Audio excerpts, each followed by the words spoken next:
예배 나오신 여러분들을 주님으로 환영합니다. 다시 한번 인사하십시다. 교회에서 만나니 더 반갑습니다. 교회에서 만나니 더 반갑습니다.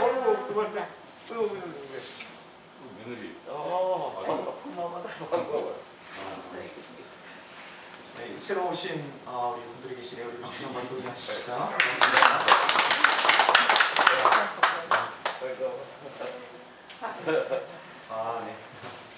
네, 평택 톨게이트 측에 나오면 그 우측에 타이어 가게가 있거든요. 타이어 가게 현수막을 딱 붙여놨는데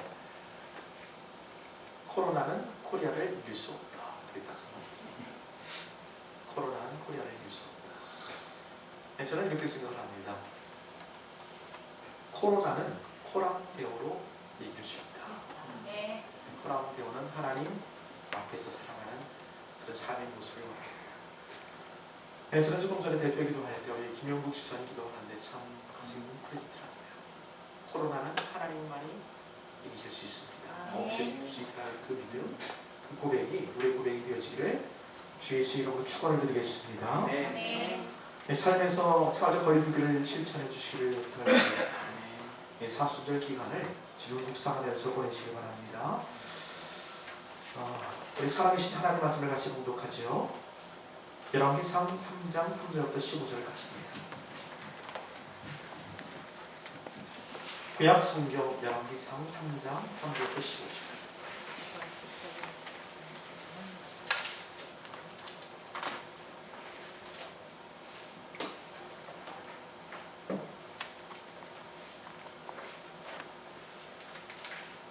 구약 성경 514쪽입니다.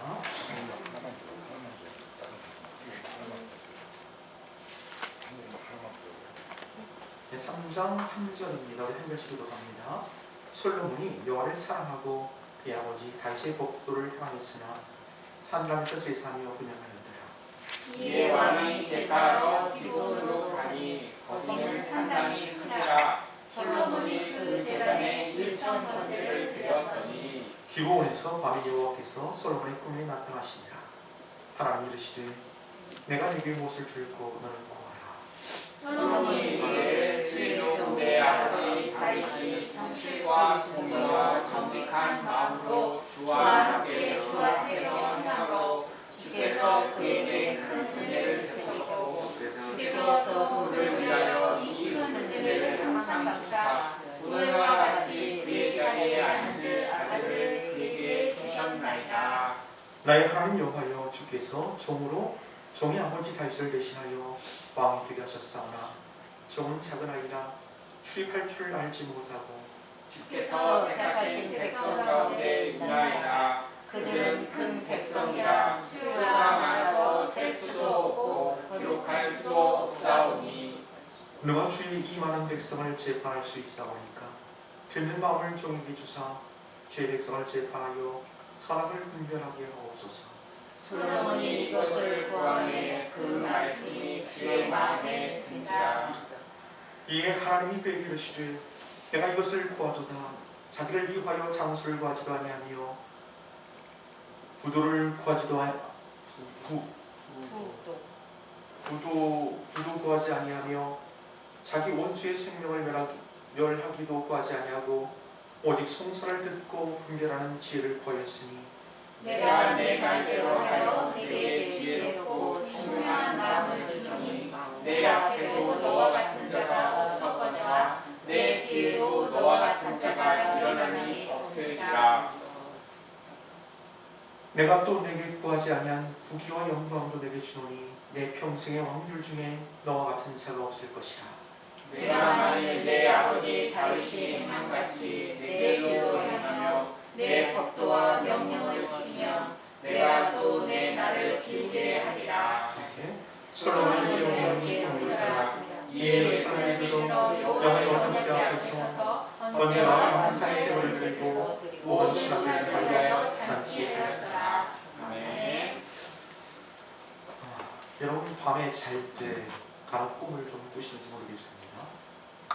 제가 한번 꿈을 꿨어요. 꿈을 꿨는데 제가 언덕에 보냈는데 어떤 사람이 자전거를 타고 가는데 뒤에다가 정말 엄청나게 큰 호박을 딱 싣고 시작하는 거예요.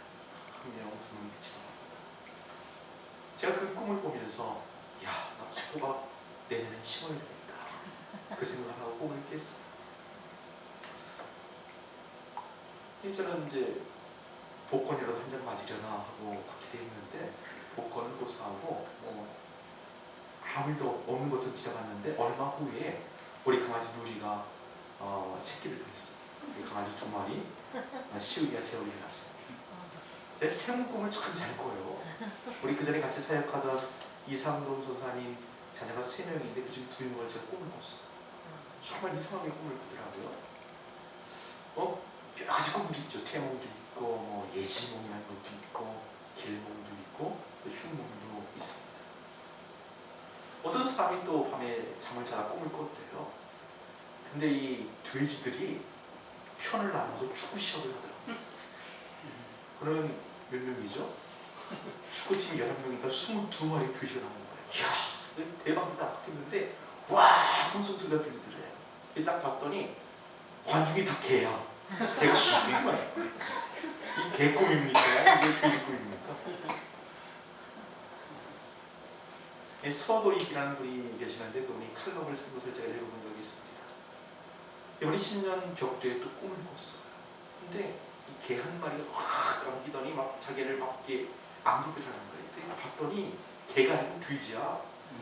이 돼지가 뭉툭한 주둥이로 막 뽀뽀를 하고 막 저기한테 막 달려드는 거야. 이 꿈을 꾸고 이 사람이 얼마나 기분이 좋은지, 이야, 내가 돼지 꿈을 다 꾸다니 길몽이다. 정말 복권을 하나 샀대요. 복권을 딱 사고서 그때부터 진짜 꿈을 꾸는 거야. 이 복권이 당첨되면 지금까지 고생했던 내 아내에게 1억을 줘야지. 우리 친지들에게도 몇 천만 원씩 나눠줘야지. 내 친구들 모아놓고 근사하게 밥 한번 사야지. 나머지는 복지재단을 만들어서 어려운 이웃들 도와야지. 일주일 내내 꿈을 꾸는 거예요. 그날이 되었어요. 그래서 딱 이제 그 당첨번호랑 자기 복권을 딱 맞췄더니 어떻게 됐을까요? 꽝이지 뭐. 꽝이 났어. 이번에 칼럼에 이렇게 마지막 글귀를 남겼더라고요. 그걸 고소 한번 읽어드리겠습니다. 처음부터 돼지가 아니라 개였던 것이지. 요즘은 돼지처럼 생긴 개도 있다 하지 않던가. 그래, 그건 개 꿈이다. 그리고 꿈은 생시다. 개 꿈으로 복권을 사서 복지 사업에 동참하고 춥고 마음 허러웠던 가난한 가슴에 며칠간이나마 황홀한 부자가 되어 어려운 이웃들에게 마음으로나마 푸짐하게 나눠 주었으니 그건 분명 길몽인 돼지꿈이었다. 꿈보다 해몽이 좋은 그런 사례가 아닌가 싶습니다. 참 해몽을 잘한 것 같아요. 여러분, 왜 사람들은 이 돼지 꿈은 길몽이라고 생각을 하고 개 꿈은 개꿈이다라고 이렇게 평하는 것일까요? 왜 그럴까요? 그 이유를 잘 모르겠더라고요. 왜 돼지가 좋고 개는 개꿈이라고 이렇게 멸시하는지 잘 모르겠습니다. 그러나 제가 아는 것이 가장 좋은 꿈이 뭔지 제가 알거든요. 그걸 소개해 드리려고 합니다. 여러분, 가장 좋은 꿈은 하나님 꿈인 것을 믿으시길 바랍니다. 우리 5절 말씀 한번 읽어보십시다. 5절 시작. 기브온에서 밤에 여호와께서 솔로몬의 꿈에 나타나시니라. 하나님이 이르시되 내가 네게 무엇을 줄고 너는 구하라. 꿈에 하나님이 나타나셨어요. 하나님 꿈보다 더 좋은 꿈이 없죠. 하나님 나타나셔가지고 내가 네게 무엇을 줄 거라고 물으신다면, 이야, 그보다 좋은 꿈이 어떻게 있어요? 우리 김현숙 자매에게 하나님이 꿈에 딱 나타나셔서 연수가 지금까지 고생했다. 내가 네게 무엇을 줄 거 한다면 어떻게 말하시겠어요? 괴부? 거룩한 꿈을 꾸거든요. 속은 뭐니 해도 머리가 치고져 그러니까 아니에요. 저마다 하나님께 구하고 싶은 그런 어떤 기도의 제목들을 가지고 계시기를 주의 이름으로 부탁을 드리겠습니다. 사랑하는 여러분, 성경은 신자를 향하여 하나님께 구하라고 요청합니다. 하나님께 구해라, 구해라 이렇게 말하고 있죠. 마태복음 7장 7절 8절 말씀 보면 구하라 그러면 너에게 주실 것이요, 찾으라 그리하면 너희가 찾아낼 것이요, 두드려라 그리하면 너에게 열릴 것이다. 구하는 이마다 받을 것이요 찬미가 찾아낼 것이요 두드리는 이에게 열릴 것이라고 약속해 주고 있습니다. 또한 야고보서 4장 2절 말씀 보면 너희가 얻지 못하면 구하지 아니하기 때문이다 이렇게 얘기를 해요. 하나님 구하라고 했는데 우리가 구하지 않기 때문에 얻지 못하는 거다. 기도하라고 했는데 기도하지 않기 때문에 응답이 없는 거다라고 성경이 말씀하고 있는 것입니다. 바라기는 하나님께 많이 구해서 많이 얻을 수 있는 저 여러분 되어지기를 바랍니다. 실제적으로 많이 구하는 사람들이 많이 얻지요. 제게는 누님이 한 분 계시는데 저랑 몇 년생이거든요. 이 학창시절을 같이 이렇게 보냈어요. 근데 지금은 뭐 준비물 이런 거 학교에서 다 주잖아요. 그때 다 준비물 사가야 되고 그전에 또 육성유비라는 게 있었어요. 근데 우리 누님은 꼭 그거 받아가거든요. 준비물 꼭 챙겨가고. 어떻게 그러냐면 안 주면 안 가. 그러니까 어려운 형편의 어머님이 뭐 이웃에서 빌려서라도 줘야지 그 받아가서 학교를 가요. 근데 저는 아무 생각 없이 같이 뭐 미술 준비가 좀 안 해오면 친구 거 빌려 쓰다고 미안하면 molto 앉아있는 거야. 육성예비 안 되면 그때는 왜 선생님들이 그랬는지 모르겠어요. 나오라 그래가지고 칠판 앞에 이렇게 서 있기만 하고 이렇게 서 있으면 그냥 molto 또 서 있는 거야. 선생님도 물어보죠. 언제까지 가져올 거냐고. 부모님께 말씀드리겠습니다. 그리고 또 집에 가서 얘기도 안 해. 그 다음에 또 나와 서 있는 거죠. 자꾸 저러는 사람은 뭘 해더라도 더 얻어먹습니다. 더 받지요. 이게 사실입니다. 좀 그런 태도가 우리들 있어야 합니다. 그러나 기억해야 될 것은 조른다고 떼쓴다고 모든 것이 다 되어지는 않는다는 것도 여러분 기억하시길 바랍니다. 구함 자체가 응답의 보장이 되는 것은 아닙니다. 이 성서에서 구하라 그러면 주실 것이요 라고 되어 있는데 이것을 마치 어떤 공식처럼 어떤 계약처럼 이렇게 이해하시는 분이 있어. 내가 달라고 하면 하나님은 반드시 줘야 돼. 이렇게 생각하는 거죠. 이런 심보입니다. 내가 떼쓰고 막 앙탈 부리면 안 주고 배겨? 이런 심보로 하나님께 막 기도하고 막 떼쓰고 이것을 잘하는 기도인 것처럼 가르치는 그런 가르침들도 있습니다. 그러나 성경은 그렇게 말하고 있지 않은 것입니다. 사랑하는 여러분, 저는 분명히 여러분에게 말할 수가 있습니다. 기도 응답의 비결 같은 게 없어요. 응답의 공식은 없습니다. 왜냐하면 본질적으로 기도라는 것이 기계적인 것이 아니에요. 내가 얼마 숫자 눌러서 스위치 누르면 하늘에서 뚝 떨어지는 그런 것이 기도가 아닙니다. 신앙도 마찬가지죠. 하나님과 인격적인 관계잖아요. 이 기도는 하나님과의 인격적인 관계 속에서 주어지는 그 혜택이고 또 축복인 것입니다. 그러기에 기도 응답이라는 것은 하나님 마음대로예요. 사실은 실질적으로 그렇습니다. 하나님 마음대로 응답이 되든지 안 되든지 그것은 기도하는 쪽에서 주장할 권리가 아니라는 거죠. 응답하실 하나님의 권리인 것입니다. 쉽게 말한다면 하나님께서 마음이 들면 응답해 주시고 마음에 들지 않으면 거절하시는 거예요. 오늘 성경이 그것을 우리에게 가르쳐주고 있습니다. 우리 10절 말씀 읽어봅시다. 10절 시작. 솔로몬이 이것을 구하매 그 말씀이 주의 마음에 든지라. 이 포인트는 뭐냐면 주의 마음에 들었다는 거예요. 주님 마음에 들었기 때문에 주님께서 응답해 주신 거죠. 근데 뭐가 마음에 들어야 될까요? 첫째는 뭐가 마음에 들었어요? 솔로몬이 이것을 구하매. 솔로몬이 마음에 들은 기도하는 사람이 마음에 들어야 하나님 응답해 주시는 거죠. 뺀질뺀질대고 그냥 못된 짓만 하고 그런 사람이 기도하면 하나님께서 응답해 주시겠어요? 우리 사람들은 마찬가지잖아요. 기도하는 사람이 마음에 들어야 하나님이 응답해 주시는 것입니다. 그렇다면 어떤 사람이 마음에 들까요? 예를 들어 솔로몬의 아버지였던 다윗 같은 사람은 하나님 어떻게 평가하시냐면 저는 내 마음에 합한 자들 이렇게 얘기해요. 하나님 마음이 정말 꼭 많이 드는 사람이 있는 거죠. 이 솔로몬도 하나님 마음에 들었던 거지. 그렇다면 우리가 솔로몬을 연구해 보면 하나님께 응답받는 사람, 마음에 드는 사람이 어떤 사람인지 알 수가 있겠죠. 한번 말씀 읽어보십시다. 7절과 8절 말씀 읽습니다. 7절과 8절 시작. 나의 하나님 여호와여, 주께서 종으로 종의 아버지 다윗을 대신하여 왕이 되게 하셨사오나 종은 작은 아이라 출입할 줄을 알지 못하고 주께서 택하신 백성 가운데 있나이다. 그들은 큰 백성이라 수요가 많아서 셀 수도 없고 기록할 수도 없사오니. 솔로몬이 하나님께 어떻게 말씀을 드리냐면 저는 작은 아이입니다.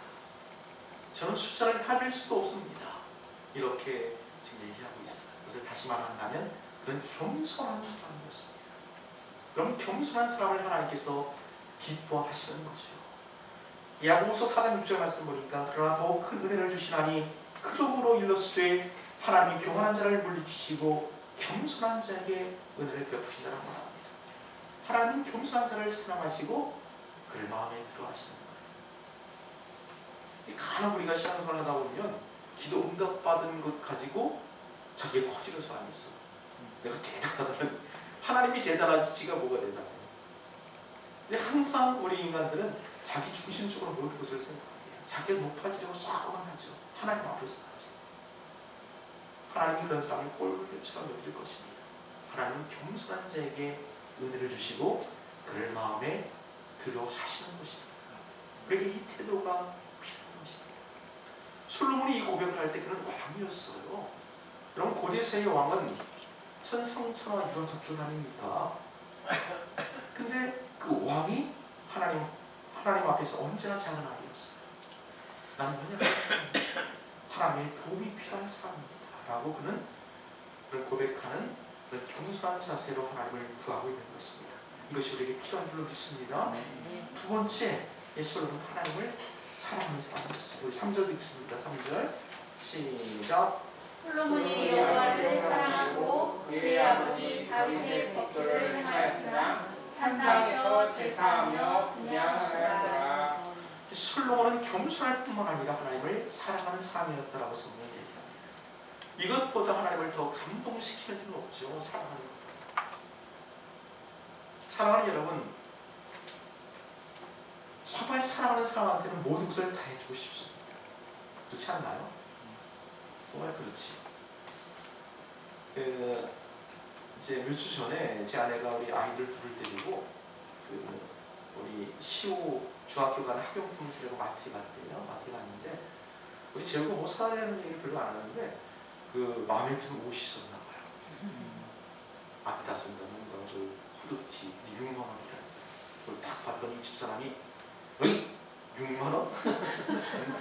거절했죠. 안 돼. 그리고서 돌아치려다가 결국 그걸 사가지고 왔더라고요. 그 너무나 사랑스러운 아이가 부탁하는 것을 거절할 수가 없는 거예요. 또 우리 재우는 지원 가면 막 죽고 못 살고 맨 사랑한다고 그러고 막 하루에도 수십 분씩 그래요. 그런 사랑하는 아이의 요청을 거절할 수 없는 것. 하나님도 똑같습니다. 정말 하나님을 사랑하는 사람이 요청하는 것 하나님께서 어떻게 거절할 수가 있을까요? 사랑하는 여러분, 하나님을 정말 사랑하십니까? 아멘입니까? 그렇다면 어떤 것으로 증거를 내시겠어요? 하나님을 사랑하는 그 증거가 뭘까요? 솔로몬은 그 증거를 확실히 가지고 있었습니다. 우리 3절 하반절 말씀 보니까 어떻게 되어 있어요? 3절 하반절에 그의 아버지 다윗의 법도를 행하였으나 이렇게 되어 있어요. 아버지 다윗의 법도, 그것은 하나님의 계명입니다. 하나님의 계명을 지키는 것으로서 그는 사랑을 증명하고 있는 것입니다. 쉽게 말한다면 사랑하면 말을 잘 듣게 되어 있어요. 그 이상한 원리입니다. 사랑의 원리입니다. 말은 죽어도 듣지 않으면서 사랑한다고 맨날 떠들어봐야 그것은 거짓말이죠. 말밖에 사랑이 안 됩니다. 사랑하면 내가 순종하게 되어 있어요. 그 원리는 어디에든 적용됩니다. 부부간에 한번 생각해 보십시오. 내가 아내 말을 잘 듣고 있는지, 남편 말을 잘 듣고 있는지, 그것이 사랑의 증거입니다. 요한복음 14장 15절 말씀 보니까 너희가 나를 사랑하면 나의 계명을 지키리라. 사랑하면 어떻게 된다고요? 계명을 지키는 거예요. 그럼 요한복음 14장 23절 24절 한번 찾아서 읽어봅시다. 요한복음 14장 23절 24절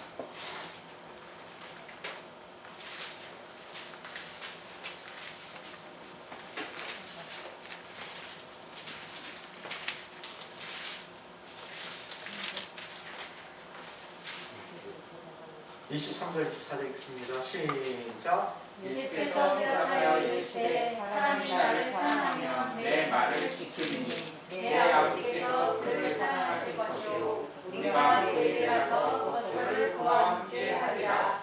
나를 사랑하지 아니하는 자는 내 말을 지키지 아니하니 너희가 듣는 말은 내 말이 아니요 나를 보내신 아버지의 말씀이니라. 사랑하는 자는 어떻다고요? 하나님 말씀을 지킵니다. 사랑하지 않는 자는 하나님 말씀을 무시하지 안 지킵니다. 이것이 사랑의 증거가 되는 것입니다. 요한 1서 5장 3절에도 하나님을 사랑하는 것은 이것이니 우리가 그의 계명들을 지키는 것이라. 그의 계명들은 무거운 것이 아니다. 사랑하면 쉽습니다. 사랑하지 않고 억지로 하려면 정말 어렵고 힘든 일이죠. 그러나 사랑하면 그의 말을 지키는 것이 쉬운 것입니다. 정말로 하나님을 사랑한다면 하나님의 말씀을 지킬 수밖에 없는 것입니다. 사랑하면 말을 잘 듣는 것이고, 두 번째 증거는 뭐냐면 사랑하면 헌신하게 이루어집니다. 오늘 본문에는 그 유명한 일천번제를 드리는데요. 우리 4절 말씀, 본문의 4절 말씀 읽습니다. 열왕기상 3장 4절 시작. 이에 왕이 제사하러 기브온으로 가니 거기는 상당히 크자. 솔로몬이 그 제단에 1,000번제를 드렸더니. 이 어떤 분들은 이 1,000번제를 오해하시는 분들이 있죠. 그래서 1,000번 예배를 통해 헌신한다고 생각합니다. 그래서 매주 예배 드릴 때마다 헌금을 드리시는 분이 있고요. 또 어떤 분들은 매일 예배하면서 헌금 드리시는 분이 있습니다. 1,000원씩 이렇게 꼭 하더라고요. 뭐 그 헌신이야 뭐 나무랄 것도 없겠지만 사실 이 말씀을 오해한 데서 비롯된 그런 모습들입니다. 또 그분들의 목적도 사실은 조금 문제가 있어요. 그렇게 제사를 드리면, 예배를 드리면 하나님이 응답해 주십니다. 어떤 작정기도에 대한 응답을 주십니다. 그걸 공식처럼 이해하고 있는 것이죠. 1,000번이나 10,000번 제사를 드려도 그런 공식은 없습니다. 1,000번이라는 건 뭐냐면 1,000번 예배를 제사를 드렸다는 것이 아니라 한 번 제사를 드릴 때 1,000마리 소를 드렸다는 얘기예요. 그래서 1,000번 제가 아니라 1,000번제입니다. 번제에서 1,000마리 소를 드렸다는 거예요. 이거는 솔로몬이 하나님께 어떻게 헌신했는지를 보여주는 것이거든요. 하나님을 사랑하는 까닭에 자신의 모든 것을 다 드릴 만큼 그런 마음으로 하나님께 제사하고 있는 것입니다. 제가 어떤 화장실에 갔는데 화장실 벽에 이렇게 쓰이는 문구를 봤어요. 사랑이란 다 죽어도 부족할까봐 걱정하는 것이다. 여러분 공감이 되시나요? 사랑이란 다 줬어. 근데도 부족할까봐 걱정하는 거. 사실 여러분 이것이 부모의 마음 아니겠습니까? 부모가 그런 마음을 가지고 자식들을 키우잖아요. 저도 연로하신 부모님을 모시고 있지만 내가 모시는 게 아니라 내가 얹혀 사는 거죠. 저는 늘 그렇게 생각합니다. 저는 제 부모를 모시는 게 되게 큰 복이라고 저는 정말 그렇게 믿어요. 우리 어머님은 돈을 잘 쓰세요. 용돈이 뭐 생기면 애들 용돈도 주고 밥도 사주고 우리 가전제품만 가지고 가전제품도 막 사주고 그러시거든요. 근데 아버지는 굉장히 그게 정확하세요. 돈을 흐트러 이렇게 낭비하지 않습니다. 잘 모았다가 나중에 통장을 챙겨주세요. 사실 이 큰 살림 끌어나가는 것이 굉장히 어렵습니다. 우리 교회가 작은 교회잖아요. 여러 가지 어려움이 있는데 부모님이 제게 큰 도움이 주십니다. 이게 부모의 마음이잖아요. 하나님의 마음도 똑같은 것입니다. 하나님의 마음도 이 헌신하는 자에게 하나님이 무엇을 아끼시겠어요? 하나님을 사랑하는 그 자에게 하나님이 무엇을 아끼겠습니까? 다 주고 싶어 하시죠. 사랑하는 여러분, 기도응답은 기도하는 그 사람의 마음이 들어야 돼요. 내가 어떻게 사는지 그게 중요한 거예요. 지멋대로 살면서 왜 나는 기도응답 안 해주시는가, 왜 나를 사랑하시는가 따져 물어야 허공에 돌아오는 메아리 받게 되지 않습니다. 내가 똑바로 살아야죠. 하나님 마음에 드는 사람이 되어야 하는 것입니다. 두 번째 중요한 건 뭐냐면 기도 제목이 하나님 마음에 들어야 돼요. 내가 똑바로 살고 하나님 마음에 드는 사람인데도 잘못된 기도를 할 수가 있을 경우들이 있습니다. 그래서 야고보서 4장 3절 말씀 보면 구하여도 받지 못하면 정욕으로 쓰려고 잘못 구하기 때문이다. 통하게 구하면 하나님이 안 들어주시죠. 애들이 막 칼 달라고 그러면 한번 사랑스러운 애들라도 칼 주겠어요? 칼로 자기를 해야 하는데요. 남을 해할 수가 있는데요. 그런 것은 응답이 안 되는 것입니다. 솔로몬은 그 잘 구한 그 기도 제목이 무엇인지 우리에게 그 모범을 보여주는데요. 우리 11절 같이 읽어봅시다. 11절 시작. 이에 하나님이 그에게 이르시되 내가 이것을 구하도다. 자기를 위하여 장수를 구하지 아니하며 부도 구하지 아니하며 자기 원수의 생명을 멸하기도 구하지 아니하고 오직 성사를 두고 분별하는 지혜를 구하였으니. 하나님이 잘 구했다고 평가하시는데 그게 뭐냐면 자기를 구하지 않고 백성들을 위해서 구했다는 거예요. 이것이 하나님의 평가 기준입니다. 우리는 얼마나 나만을 위한 그 기도 제목들로 그 기도가 가득 차 있습니까? 그 전에 신학교 다닐 때 제 모교회인 주민교회라는 교회에서 그 전도사를 한 적이 있어요. 실습 전도사죠. 신학교 1학년, 2학년 그때 했거든요. 근데 저희 교회가 그 버스 정류장에서 내려서 한 10분 정도를 걸어가야 하는 이제 그런 외진 곳에 있었는데 그때 이제 여름이었는데 아주 가뭄 때거든요. 근데 그때 뭐 신학생인데도 양복 딱 입고 가방 딱 들고 이제 그러고 이제 교회를 가는데 막 하늘이 시커멓게 막 비가 내리려는 거예요. 그래서 20분 정도 걸어가면서 비를 맞으면 홈pak 젖을 거 아니에요. 하나님 기도해요. 하나님 교회 갈 때까지만 비 오지 않게 해주세요. 그런데 비가 안 와. 근데 그 길을 쭉 가는데 길 옆으로 막 밭이 있고 논이 있는데 이 가뭄 때문에 이 채소들이 다 말라 죽어가는 거예요. 근데 그 길을 가는데 내가 가슴 너무 아프고 내가 이렇게 이기적인 사람이야. 지금 비가 와야 될 때인데 하나님 비 오게 해주세요 기도하고 내가 비를 맞고 가는 것이 정상적인 신자의 모습일 텐데 내가 거꾸로 기도하고 있는 거죠. 그 가뭄 속에 타들어가는 농민들의 심정은 내가 헤아리지도 못하고 내가 양복 젖지 않게 해달라고 하나님 비 오지 않게 해달라고 기도하는 그 나의 모습을 회개했던 적이 있습니다. 우리 기도의 모습들, 기도의 제목들을 돌아볼 필요가 있습니다. 난 무엇을 위해서 구하고 있는지, 내 살림살이, 내 건강, 내 자녀들 거기에만 국한되어 있다면 그런 기도는 50점짜리 기도죠. 하나님 마음에 든지라 이 소리를 우리는 듣기 어렵습니다.